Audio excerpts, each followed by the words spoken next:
Hey, what's going on? This episode is all about podcasting. It's a podcast about podcasting. It's very meta. We're going to be interviewing Adam Adams. He is the creator of growyourshow.com. Really awesome business. It's basically the easy button for people that want to start doing podcasts.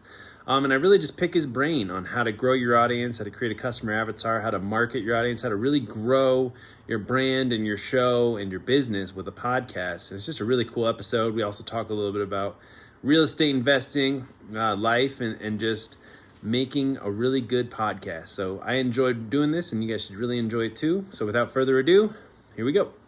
Hello and welcome to The Lion Show. It's your host, your favorite business coach, Robert Lyon. Today, we have the great privilege of talking to Adam Adams. He's a podcaster, real estate investor.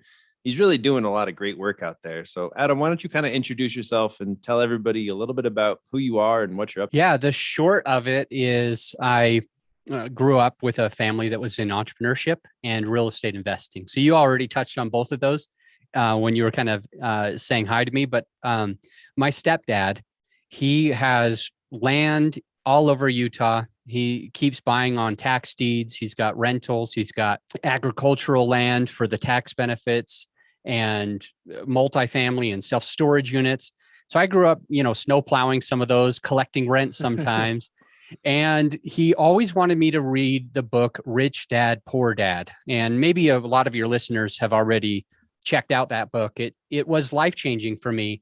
After selling a piece of land that I bought, a little cabin lot, and making a crazy amount of money, I finally decided to read the book Rich Dad Poor Dad, and it made me decide that I've got to have a business as well. So Robert's big thing is, if I could dissect the whole book, you should make as much money as possible in your business and have a real business, and then put all of your extra money toward investments, so that you can be in the B and the I quadrants instead of the E or the S quadrants. There's 4 different quadrants. But my point that I'm making is, back in 2007, as I read that book, I said, all right, that's what I'm doing. I'm going to invest in multifamily, and I'm going to run the biggest business that I can. Now, I've changed that a little bit because I only have to work 5 to 15 hours per week right now. And we have 35 employees and 70-ish clients. And for me, I don't want to get any bigger, because if I got bigger, then I would have to work more and we'd have more fires to put out. Right. So I've kind of given up on that dream of having a multi-billion-dollar enterprise. And I'm just happy being able to pay myself 150% of the biggest salary that I ever wanted when I was growing up. So Seems like you did a really good job of simplifying. I'm sure that wasn't, that this wasn't your first one. So I guess the question I'd like to ask you first is, I read that you sold your first podcast. So what was your first podcast kind of about, and what was that kind of process of selling it like? The podcast was called Creative Real Estate. Cool. My goal of why did I have that podcast is because I was doing syndication, which is a creative method for closing on apartment buildings, or like self-storage, assisted living. You could do other asset classes too, but these apartment buildings that I would close on were anywhere from like $4 million to like $24 million, $11 million, and so on. And when we close on something like that, we have to do a pretty big down payment, but we didn't always have that liquid capital. That's a lot of liquid money, $4 million that you put down as a down payment. And so what we ended up doing is just kind of partnering with passive investors. We did what's called a private placement memorandum. So the goal of the podcast was to raise private capital to buy these deals. But the biggest problem, that there's 2 things that kind of happen, and why I stopped the podcast, why I sold it. One of the problems was that most of the people that were attracted to a podcast called Creative Real Estate were very poor. They didn't have the money. Creativity was the only way that they could make. The creativity was the only way that they could do a deal. So I was attracting the wrong avatar, and I didn't realize it. I was attracting poor people, but I wanted rich people. I needed people that could easily put $100,000 or $200,000 per year into other people's investments. And what I was attracting was people that might only have 10, 20, 30, 40,000. Yeah, exactly. I do love me some creative real estate, but you're right. I mean, that's kind of everybody wants the creative deals, but the only way to get really good creative deals is to have money to invest to find all the right deals and then be able to get them at a discount price. So you're not scraping at the bottom of the barrel for the garbage deals that nobody wants. Yeah. So I mentioned that I decided to sell it. And that was one of the reasons, because I realized I was attracting the wrong avatar. I realized that I was serving the wrong person, and it was incongruent. Little did I know. The second thing that was happening is in 2019, in July of 2019, I became incredibly sure of, I had the feeling, I had a little bit of data to back it up, but it was more of like an emotional feeling where I said by 2023, 2022 or 2023, there's going to be a real estate crash. I don't know why I thought that. And I could be inaccurate anyway, because maybe real estate doesn't crash. It is definitely slowing down as we record this. But I remember saying, it might. At least it absolutely might get back to reality. Yeah. Hopefully. So in 2019, in July, I said, something's going to happen. It's gone up for too long. I don't want to be holding I don't want to musical chairs. I want to make sure I have a seat. I don't want to be caught with my pants down. So I asked this mastermind that I'm a part of, what can I do? What should I do? And everybody's like, you've helped so many of us, like people in my mastermind group, for free, be ranked on our podcast, top 1%. We're making a shit ton more money than we ever made before. You're really good at it. Why don't you start a podcast agency? And I'm like, I just want to do that for fun. And I ignored them. But in July of 19, I ended up going all in on this podcasting thing and started Grow Your Show. And then in 2020, I ended up finally selling the other podcast, the podcast about creative real estate. And I had 4 offers, and some of them were $50,000, $60,000, but I sold it for much, much less because I wanted, it was like my baby. And so I wanted to give it up to the right person that was going to serve my audience, that was doing it for the right reasons, not just that they were going to pay me the most amount of money. I feel bad about that type of integrity that I had, because I could have also used an extra 40 grand, but yeah, could have used. Oh, well, oh, well, it is what it is. Yeah. So it has a good owner now, a good host now. And I started another podcast called The Podcast on Podcasting, with the main goal of feeding my company, Grow Your Show. So the podcast is kind of like the top of the funnel for my company. And so I serve people for free on the podcast. And then some of them call me, and we do pretty well financially by having that model. Yeah. Well, you made it so simple. People don't appreciate the correct way to run a business, where you have the one link, has everything you offer on it, and then you have one show feeding into that offer, and then you have one back end with everybody doing that job, and you just improve on the product as much as you can. And so cahoots to you for figuring that out, man. I think that's really cool. So I want to ask a couple more real estate questions, and then we'll go all on podcasting. So you're not investing anymore? Are you still buying in Utah? I don't own anything in Utah. I actually, the last thing that I owned in Utah was an apartment building that I lost in the crash of 2008. Oh, dang. And so my stepdad still owns tons of stuff out in Utah. And when I go and visit, I'll still, see the storage units, or my little brother, my younger brother, he's trying to buy a house, but he currently lives in a fourplex that my dad owns too. So it's nice. Kind of funny. No, I'm always there, but I don't personally own anything there. I have a couple of houses in Ohio. I've got a couple of apartment buildings in Texas, and one apartment building left in Missouri. And that's my whole portfolio. It's about 280 doors total. Oh, wow. A pretty big apartment complex. That's cool. Yeah. Well, there's 112 units. Oh, sorry. There's one left in Atlanta, Georgia. Nice. So there's 112 units in Atlanta. There's 86 units in Missouri, and there's 68 units left in Texas. I am a passive investor also. Yeah. So I do the other side, and I'm invested passively in a deal where I don't run it or anything like that. I just make small checks like if you were invested in Pepsi or Coca-Cola or something or Tesla. So at any rate, that it's 400 units in Dallas. And so sometimes I feel like telling people I own 400 units in Dallas just because it sounds awesome. A little bit, but I'm just a passive investor in that. So I put the minimum amount so that I could have part ownership in that to kind of help with the credibility, but I don't use it enough. Yeah. Does that answer your question? I hope it does. Yeah. No, I love real estate. So I just wanted to hear a little bit about what you got going on. So that's cool, man.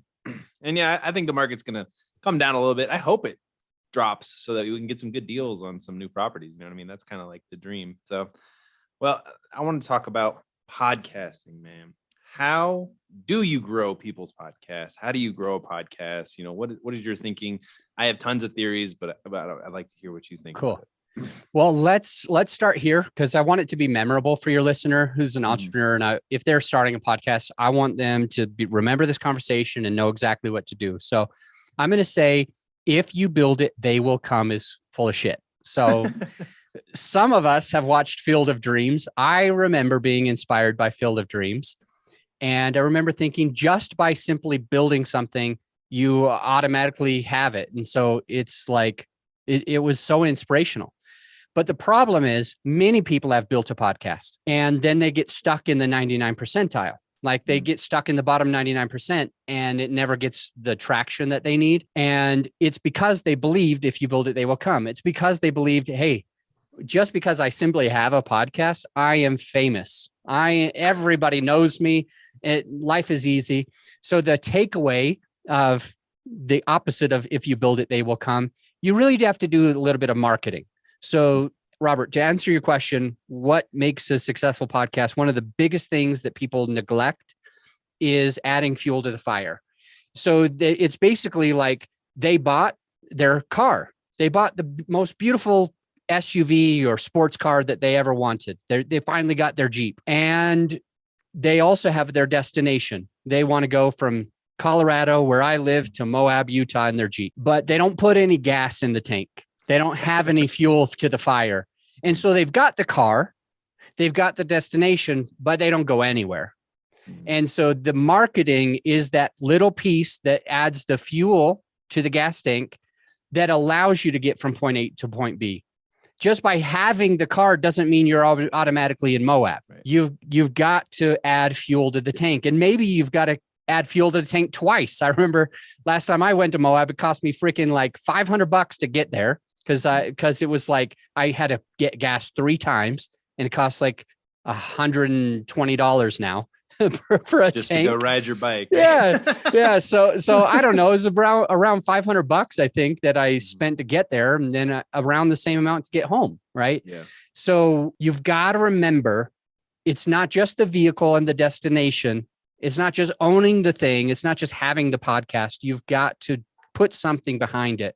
And for me, and I share this with our clients, you've got to do some marketing. You've got to let people know, because Apple doesn't say, oh, goody. Let's say you've got a listener named Sarah. Oh, goody. Sarah just started her podcast. I can't believe it. Apple says, I've got to make sure she's got 1 million followers. Yeah. And then Sarah's like so happy because out of nowhere, Apple promoted her. And she didn't do anything. It just doesn't happen. Sarah's got to start doing some marketing first. Once it takes hold, the marketing, now Apple says, oh, cool. There's something different about Sarah. She's not like the bottom 99% that doesn't get any traction on their own. She's actually doing stuff. Let's go and see if we can put her in front of more people. So it's that marketing piece that's the biggest piece to allowing for show growth for your podcast. I love it, man. So if we were going to dissect that marketing piece, what's your goal, your go-to punch for marketing? Like, what's the one thing that you've seen that has really worked to help grow your audience or help grow your clients? We do a whole bunch of different things for our clients, and we also coach them to do their own organic stuff. But here's the 2 big ones that we do. Like, there's also There's so much more than this, but the two big that I would say that my company will do, you need them both because they do opposite things. We have a private message campaign and we have Facebook ads. These are both opposite. And what I mean is the Facebook ads are incredibly quick. As soon as you throw that up online, people are clicking that same day. Nice. It happens immediately. As soon as the ad's live, you're getting traction. Or if you're not, you're split testing against something else and you're putting up a different ad, right? Yeah. But as soon as that happens, you're getting traction. But it's not necessarily the fastest way to do it. It's not necessarily the most long. It doesn't have the most longevity is the way to say. So it doesn't mean that all of these people that are clicking on your Facebook ads are going to keep listening. On Facebook, some of those people, they will click on the button. So we'll have a call to action on the Facebook ad that basically says download now. And all they got to do is push the button either on their phone or on the online. And when they push the button, they will subscribe and it'll download like 10 plus episodes for them. They haven't yet listened, but you're going to get credit for all these downloads. So it's very quick. It happens very, very fast. And you don't know if those guys are listening or not because some of them don't listen to podcasts. They just happen to be on Facebook. This is kind of interesting. But on the opposite end, the private message campaigns that we do, I'll share with you the 5 things that we're trying to do with the private message campaign because it ends up triggering some algorithms and ranking all of our podcast clients. Yeah. We try to get people to follow the podcast and download. And then third is to listen to the podcast. Very, very important, that third one. The fourth is to rate and review. And the fifth is to keep coming back to the show. So they're already downloading, they're already subscribed, they're listening, they rate and reviewed, but they keep coming back to the show. When they do all 5 of those things, it triggers algorithms to boost the podcast and get it ranked. But this strategy is incredibly slow because we can't just like DM somebody on Facebook or meetup.com or LinkedIn. We can't just DM them and say, check out this podcast. We would get flagged as spam. So our private message campaigns it's kind of like courting your spouse. Yeah. When you see somebody, you don't just say, you're hot, I'm hot, we should make babies together. Don't you think we should get married? Very few people wouldn't slap you for that. Mm-hmm. And you're going to get virtually slapped if your DM campaign is this big, long thing where it's not personal. It's just like, listen to this podcast. They're going to slap you. They're going to mark you as spam. You're going to get in trouble. Your account's going to get taken down. So the way that we do it is we might go up to them and say, that speaking of Jeeps, I saw you driving on that Jeep. How long you had it? Have you taken it to Moab, for example? Or you might say, oh, that's a sweet shirt. Maybe they're wearing a Napa Valley shirt and you're like, I was just there last week. It's a nice shirt. How many times have you been? It's a natural conversation. It's a personal conversation and it's short and sweet. And we're asking questions instead of telling stuff. We're not just only promoting the podcast. Over time, as you are getting to know people in the marriage life, eventually you might say, hey, we should go out to dinner sometime, or we should go Jeeping together sometime, or whatever it is. Let's go out. Let's get to know each other. And that'll lead to kissing and to other things. And then eventually you are asking for the proposal, but it takes time. And that's like our private message campaign. If done correctly, it takes a lot of time, maybe 3, 4, 5, 6 months in order to get that person that we started having a conversation with to finally start downloading episodes from your podcast. And we stay in touch with them. We stay in contact with them. And what we've seen is with the private message campaign, it's harder, and it takes longer, but at the end, it's more long lasting. It's like these relationships where you're actually getting married, for example. And the Facebook ads, it's like, it's in your face, it's getting attention. And so I like being able to do both because we kind of get a combination of them and we get people to check it out. And we try to, it's not always easy. Sometimes it's hard. We try to send the same people that were on the Facebook ads. So for example, we go to LinkedIn and we will pull that whole list of your perfect avatar. So we do this for clients, and so we're DMing for your client, for another podcaster. So as we're doing this, we download these lists of people on LinkedIn. Right. We skip trace them. So now we can also chase them around on Facebook ads at the same time that we're DMing them on LinkedIn and even Facebook. So they're getting it from both directions. That's cool, man. Sorry, on the Facebook ads, are you running ads to a private message? Or are you running ads to the Apple podcast download or a bridge page, or what are you running the ads to? Yeah, we haven't, that I know of, because I don't run the ads, but I haven't ever heard of him saying that he's running it to a chat bot or even just personal messaging. You should experiment with that, because then you're gonna make a lot, or you're gonna get the most out of your dollar, because if they click it and then they get the download link in a private chat, then you can follow up with them that way. So that's just something that made me think about it. Well, we need to have him listen to this episode, because I know he's done that with other types of things. For example, he runs he does all the ads for this crypto company as well, like a legit one. There's a lot of scams out there, but a legit crypto company that teaches you how I've to. Never heard of a legit crypto. I know, it's very hard to find. At any rate, that's what they do with those ads. Is they are the call to action is to message them and to connect with them. I don't think that he's doing that for any of our clients, because we would have to have somebody probably manage them. Yeah. And that would take a little bit of extra work as well. And we're already doing DM campaigns. If you got a system that works, it was just something I was thinking. But I like it. Are you running it to their website though, or are you just going straight to like Apple Podcasts? Usually it's Apple Podcast or iTunes. iTunes is very common for us to run things to, because you can get downloads on iTunes, whether you're on an app, just a regular old computer. I can't think of the name, like Google desktop, Android, or whatever it is. And an Android computer, if that even exists. Spotify. But I guess the point that I was trying to make is iTunes is universal, so they can download episodes and listen to episodes regardless if they're on a phone or a computer or what brand that it is. You could just target people that use iPhones. That's cool, man. I appreciate you sharing that. So like when I started my podcast, well, the first couple of podcasts were just kind of like, they were crap quality, but it was just getting it out there.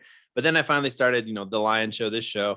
And I figured out how to do SEO on iTunes. So I could basically rank for any episode or any one word that I wanted. It was really simple back when I started. This was like 3 years ago, whatever it is. So I could rank for any one word I wanted to. So that's how I built my first foundation of the show. And then, like I'd say about a year ago, they switched up the iTunes algorithm. So now you can still rank for keywords, but they also watch how many subscribers you're getting every week or something like that. So if you get more subscribers and more listeners, then your podcast goes to the top. But that was my one tactic that I used to really build this foundation of this show. And it worked like gangbusters for a little while. So I was just kind of shooting from the hip, and I was like, oh man, I could just rank for all these words and people will actually listen to what I'm saying. So that's how I started my show. Now what we're doing is we're basically making the show. I still have a lot of listeners, a lot of followers. We're doing really good. But we make the video, we chop it into little clips, we spam it all over the internet, So, cool. But I'm like, for your organic tactics, what does that look like for you guys on your end? Like Facebook ads are great, but what else are you guys doing just for the social media stuff?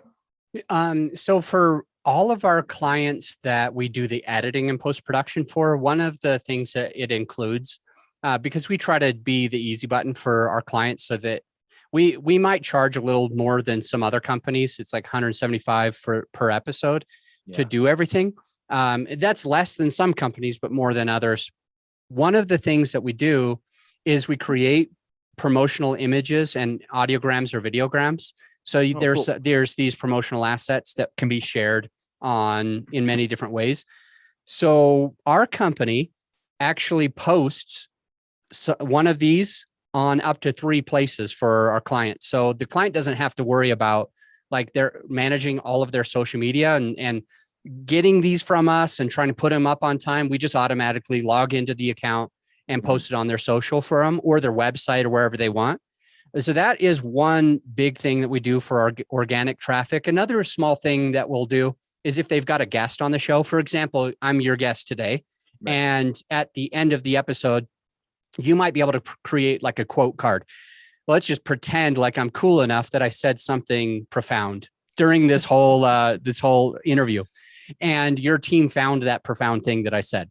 They create a quote card, and then your team would email it to me. That's what my team does for our clients. cool. Like, we'll create that quote card where the guest said something really cool. Then we'll create that along with some other promotional assets. And instead of you having to send it to your guest, our team automatically logs in and emails it to the guest so that they have that. And they're more inclined to share because they look like a badass. You know, I'm like, oh my gosh, I said this profound thing on Robert's show. That's excellent. I've got to post this so I look cool. And so that's what we try to do for our people. It gets them more likely that they will share. What's cool about that is that most of their followers, like, for example, if I share this, not all of my listeners on my podcast and not all of my Facebook social media following knows about you. I know that it hurts your feelings and you're like, oh my gosh, his people don't know about, but many of them don't. And the same, vice versa.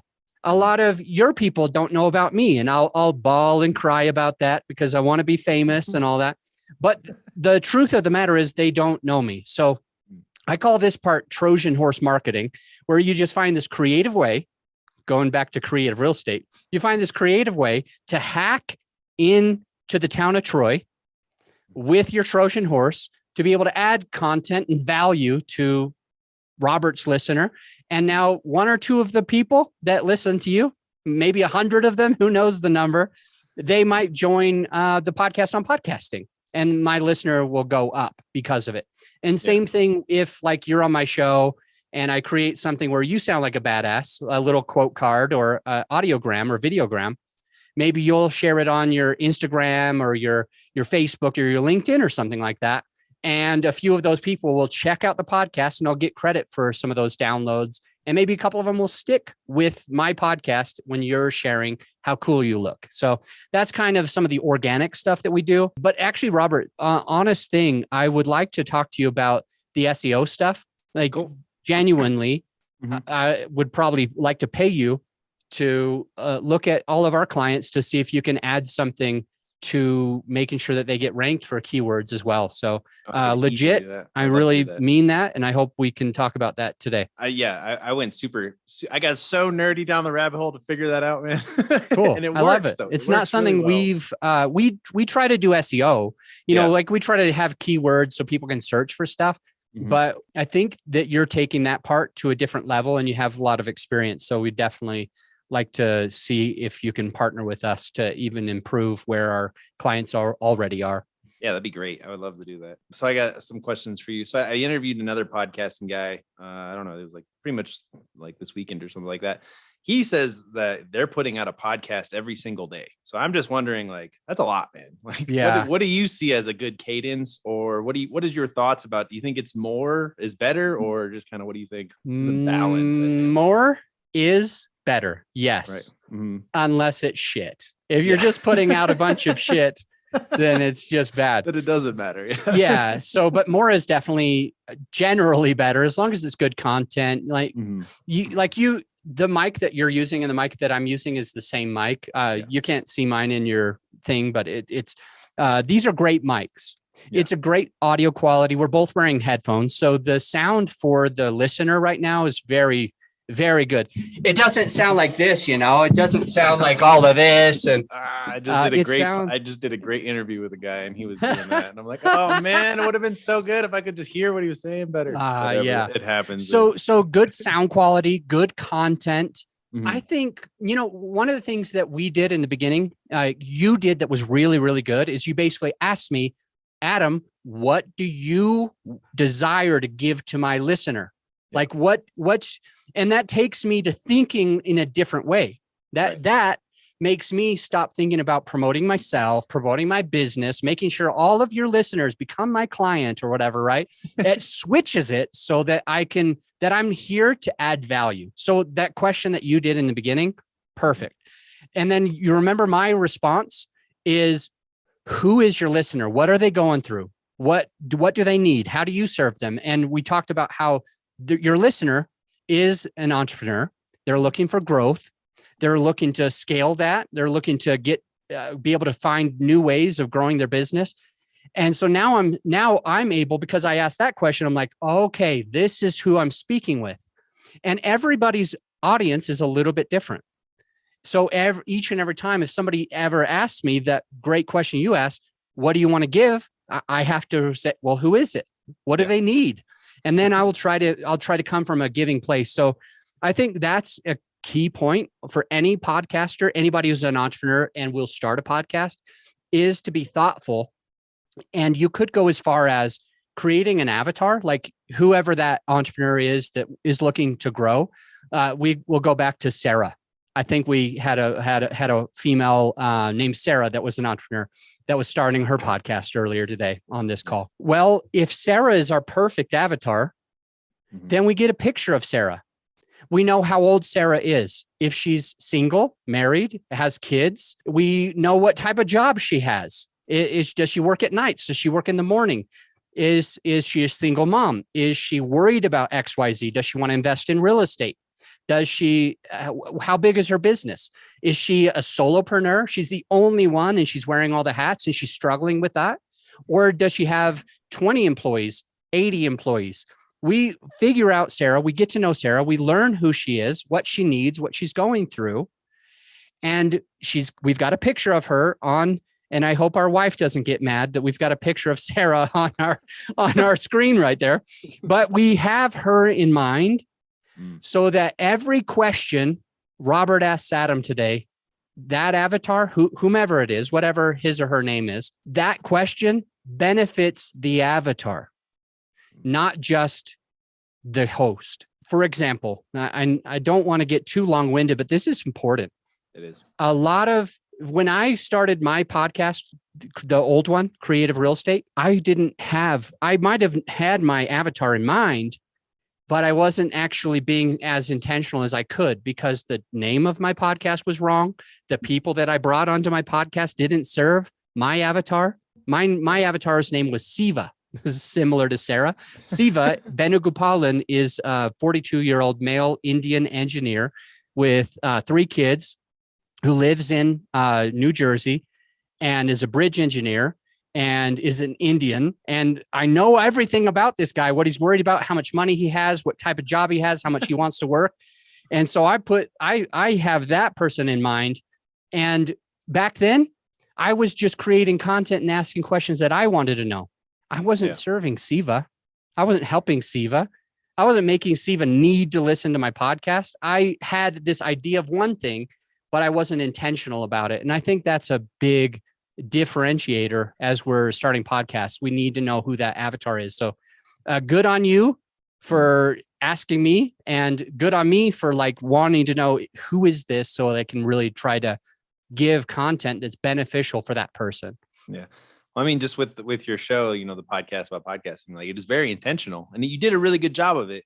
I want to ask you, how did you do that? But it's how did you get so intentional? How did you decide to simplify it down to this is exactly it? I mean, it goes back to you create your customer avatar and then you figure out how to create the best show for that specific person. And then you just build like that. Is that kind of how you think about it? 100%. Yep. Every guest that I have needs to help my avatar. Every piece of content that I have needs to help my avatar. Every topic, every title, all of the show notes need to attract that avatar. And that is critically important that we are intentional at every point in the game. And then back to the cadence thing. So I think you got to put out a podcast and then you really need to spend the whole next day. Oh, bro, I forgot the cadence thing. Oh, no, you're good. Okay, all right. A long time ago, I was speaking at somebody's conference. I was backstage, not yet going on. And the person hosting the conference was on stage and he was taking questions because it was right at the end. And this lady raised her hand. This guy's name is Joe Fairless. He's got a real estate podcast and it's called the Best Real Estate Investing Advice Ever Show. So longest name ever. And then he hosts the best ever conference as well. So Joe was up. He's got a daily podcast. You were talking about how, that other podcaster was talking about more is better and do a lot. 7 days a week, one episode every day. So, he's like this hardcore personal development guy. And I was like, damn. So cool. There's this woman who raises her hand and asks Joe Fairless, Joe, if you had to start it all over again, would you still do a daily podcast? ? And Joe thought about it for about 2 seconds and he said, no, if I did it all over again, you'll never guess what he says. I would do a twice daily podcast. So the point that I'm trying to make is the more, the better, the higher the cadence, the better.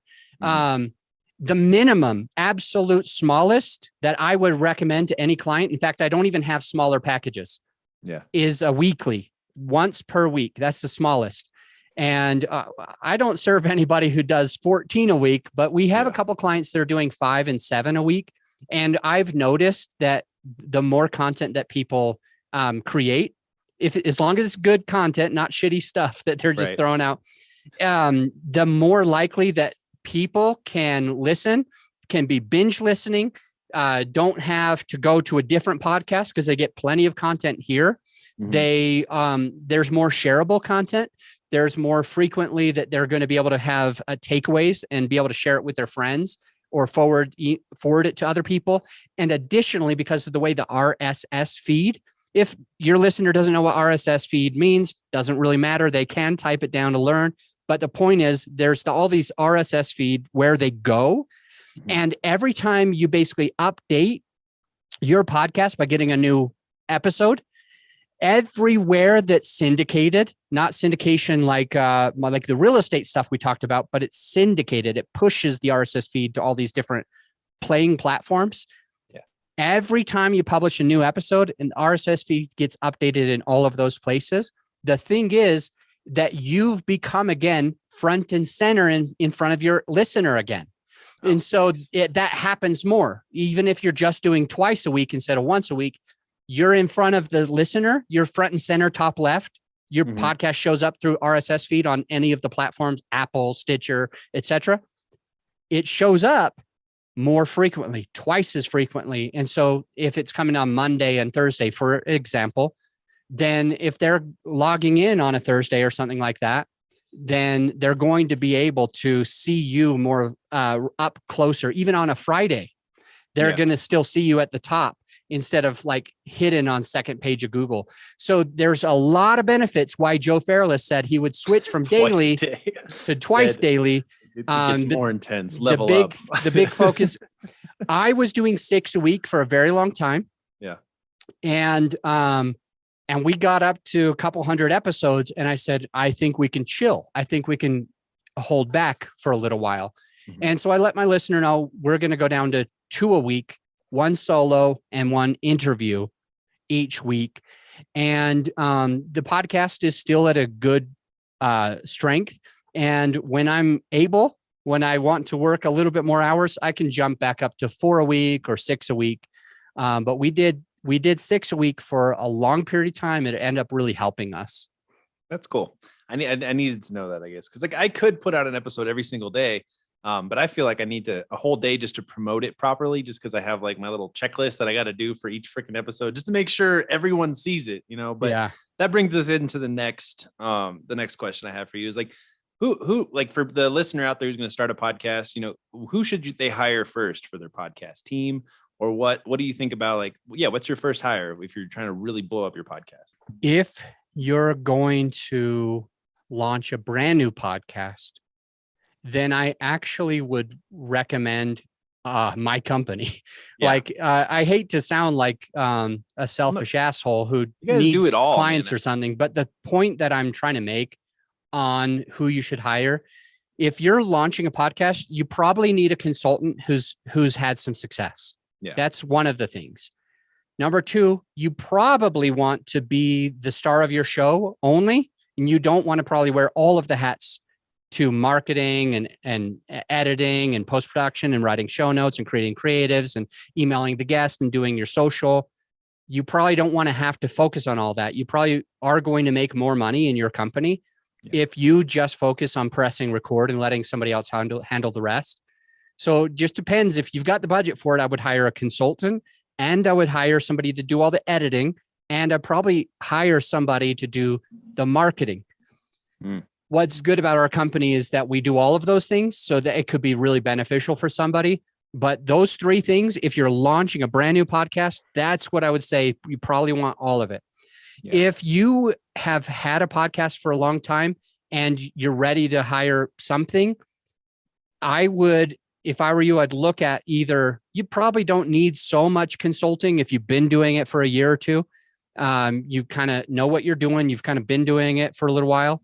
But I do think that having somebody edit all of your stuff and promote it, it can be really helpful. So those two things I would say. But there's a lot of different people that can market. There's a lot of different consultants, and there's a lot of people that can edit. We're just kind of like a one-stop shop, which is why I mentioned the easy button. Yeah. The easy button. Before that, I wrote down intentional quantity, and I'm going to add like consulting on there. And I think that's the recipe for a really good podcast. You know, get someone to tell you like what you should do, kind of doing, figure out the intentional purpose of your podcast, you know, and then just make a shitload of episodes that are really good for your customer avatar. And you're going to see some action. You're going to get some traction. I want to ask you, how do you engage more with your audience? Like, cause we've got a big audience, not necessarily getting, you know, like, cause I like to pick people's brains. I wish I knew more questions. I think that the recipe is, you know, create like a free community or something like that. But I kind of want to know, what do you think? How do you really kind of get in contact with your audience so you know a little bit more about what they're doing? So there's really two answers to this. There's how does Adam engage with Adam's audience, and there's how do people engage with people's audience. For me personally, I invite my listener to be a guest on my show, one of my calls to action, because it's my perfect avatar. So how do I engage with my audience is I interview them on my show, and I add value to them on my show. Smart. And they feel like they got that value. It was good for them to get the exposure because we have a decent amount of listener base. And then they get to know me like we're face to face. For example, I want to hire you, Robert, to help me with SEO for all of our clients. Yeah. That never would have happened if you didn't interview me on your show. Yeah, exactly. And so I interview podcasters on my show, and some of them might end up working with our company either for marketing or editing or something like that, just consulting, who knows? So that's how I engage with my audience. How others can engage with their audience depends on who they are and how they are and what they're looking for. But if it's somebody in the real estate space that wants to bring on passive investors, they would say maybe they could do a similar thing where they're on their show and they say, by the way, I'm looking to interview a couple more people that have done some passive investing or are looking for passive investing. Here's how you could do that. You could either come and tell me your experiences of how you've invested, and people could learn from that.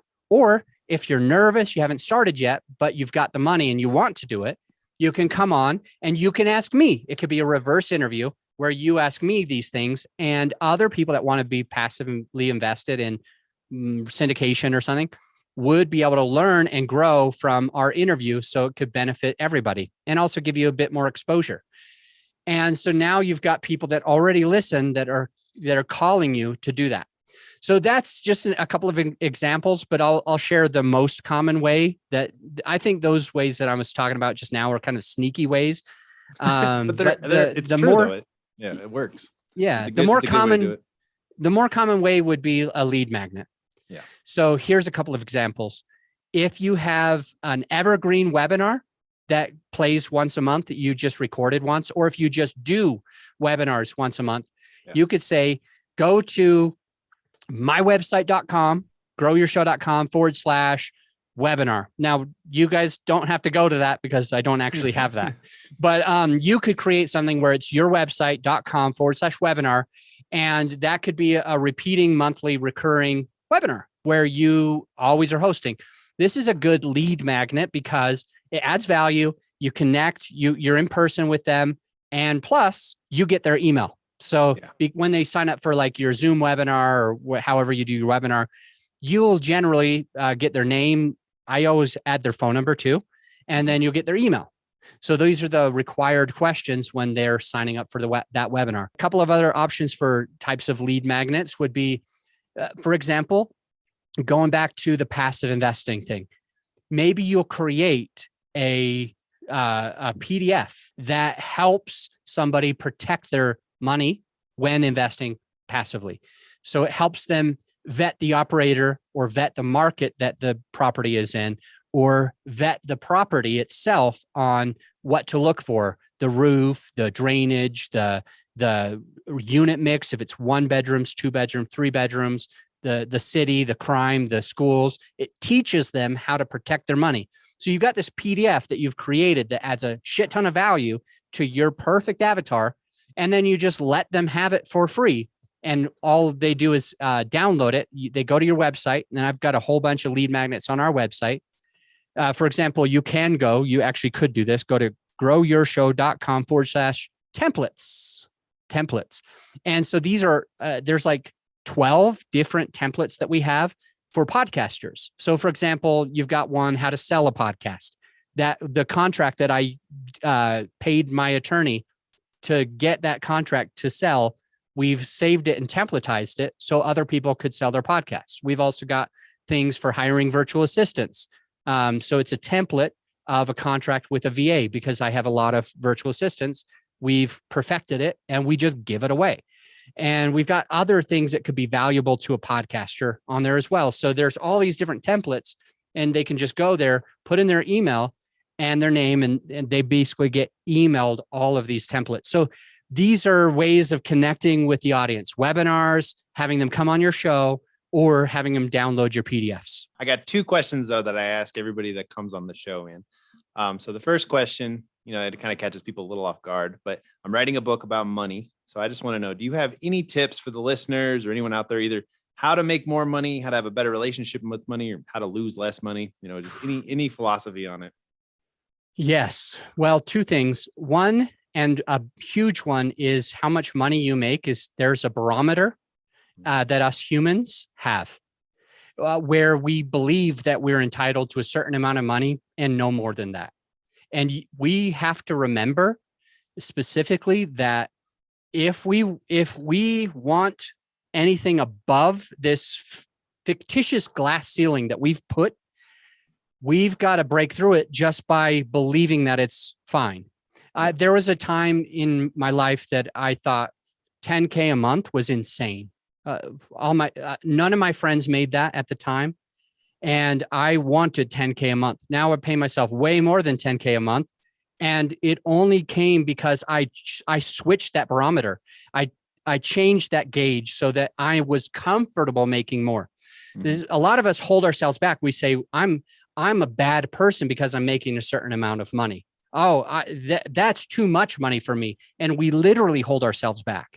So that barometer idea is a big one. Yeah. Another one is, it just comes from Zig Ziglar. I think it's that you'll make as much money as you want if you help enough other people get what they want.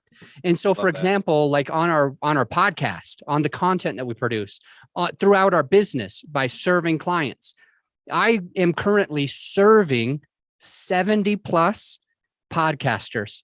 Mm-hmm. That's a lot of me adding value, my team adding value to other people. Yeah. And through that value that I add, I'm naturally getting compensated for it. So Zig Ziglar, I believe, said, you'll get everything in life that you want if you help enough other people get what they want. I'm trying to help these podcasters grow. I'm trying to help them have the easy button. I'm trying to help them have a successful podcast and them making money. And in exchange, my team pulls in a decent amount per month, and I can pay myself a decent amount. So it's just a way to think about it. You got to help more people. You got to help people at a higher level. I love that, man. And then the last question is, what motivates you?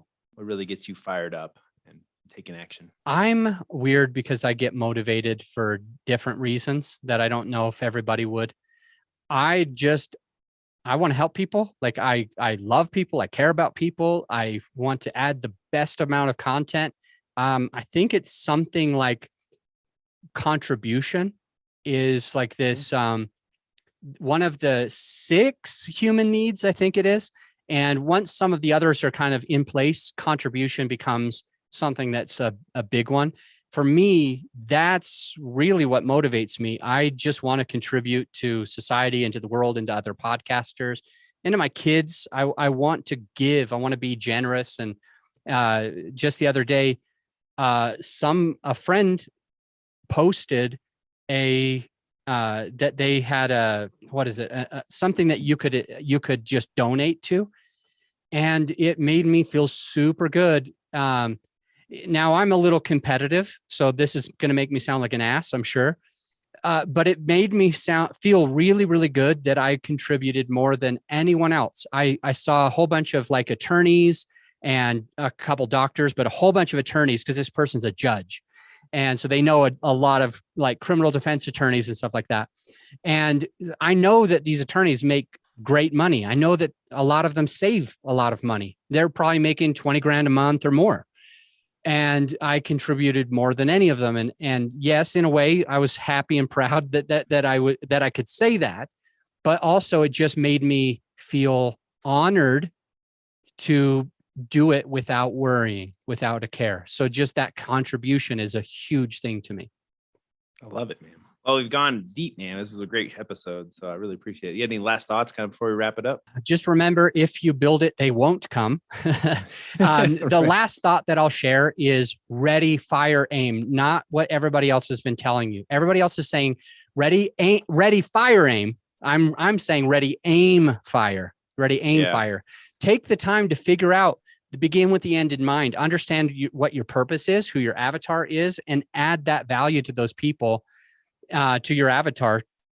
And if you do it with intention, ready, aim, fire, you'll get a lot better results than just starting, just not overthinking it. I want you to overthink it a little bit when you're starting a podcast. Yeah. Be intentional and then make 2 episodes a day. 2 a day. Yeah. At least 1 a week, but as many as you can feasibly maintain. Yeah. That'll get you towards mastery a lot quicker. All right. Thanks everybody for listening. Be sure to like, share, subscribe. We got all the links in the show notes. What's your website one more time? Grow Your Show. Grow Your Show. So if you're looking to boost your podcast or start a badass podcast, be sure to check that out. Thanks for coming on, Adam. And thanks for everybody listening. Talk to you in the next one.